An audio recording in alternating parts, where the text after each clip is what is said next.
and subscribe to Vishwasam.in. నేను YS Rajasekhara Reddy బిడ్డని, ఇటువైపు నేను ఉన్నాను, అటువైపు వైఎస్ తమ్ముడు వివేకాను హత్య చేసిన వాడున్నాడు, మీ ఓటు ఎవరికి అని షర్మిల స్ట్రైట్గా అడుగుతున్న క్వశ్చన్. కడప సమాధానం ఏంటి? షర్మిలను కడుపులో పెట్టుకొని కడప కాపాడుకుంటుందా? రాజకీయాన్ని హీట్ ఎక్కించిన ఈ ప్రశ్నలకు సమాధానం చూసే ముందు విశ్వాసం.in సబ్స్క్రైబ్ చేయండి, లైక్ చేయండి, షేర్ చేయండి. వైఎస్ రాజశేఖర రెడ్డి లెగసీ కోసం, వారసత్వం కోసం భీకరమైన పోటీ జరుగుతోంది. రాష్ట్రం అంటూ కూటమి వర్సెస్ జగన్ అంటూ హోరెత్తిపోతుంది. కాబట్టి పెద్దగా తెలియడం లేదు. కానీ కడపలో జరుగుతున్నది లోక్సభ ఎన్నికల పోటీ కాదు, వైఎస్ అభిమానులు ఎవరి వైపు ఉంటారు అని తేల్చే పోటీ. షర్మిల వైఎస్ కూతురు. అటువైపు ఉన్న అవినాష్ రెడ్డి వివేక హత్య కేసులో ఆరోపణలు ఎదుర్కొంటున్నారు. జగన్ అవినాష్ వైపు ఉండడం ఇక్కడ అసలైన పాయింట్. మరి జనం ఏం చేస్తారు? వైఎస్ బొమ్మతో ఓట్లు అడిగి పాదయాత్ర చేసి జగన్ అధికారంలోకి వచ్చిన మాట వాస్తవం.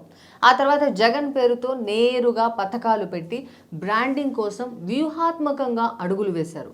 వైఎస్ మరణించే వరకు ఉన్న పార్టీ కాంగ్రెసే అని, అదే కాంగ్రెస్ తరపున తాను పోటీలో ఉన్నానని షర్మిల ఓటు అడుగుతున్నారు. పైగా వైఎస్ తమ్ముడు వివేక హత్య కేసును ఎప్పుడూ లేని స్థాయిలో చర్చనీయం చేస్తున్నారు.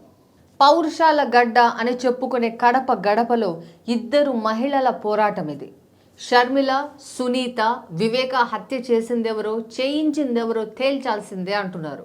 జనం చేతిలో ఓటు ఉంది. మరి ఇద్దరు మహిళలకు మద్దతుగా నిలిస్తే పరిణామాలు ఎలా ఉంటాయి?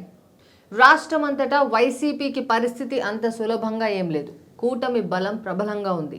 ఇలాంటి సమయంలో ఫలితాలు ఎలాగైనా రావచ్చు. దానికి తోడు కడపలో కూడా వైసీపీ గనుక ఓడి షర్మిల గెలిస్తే వైఎస్ వారసత్వం తనదే అని ఆమె బల్ల గుద్ది మరీ చెప్తారు.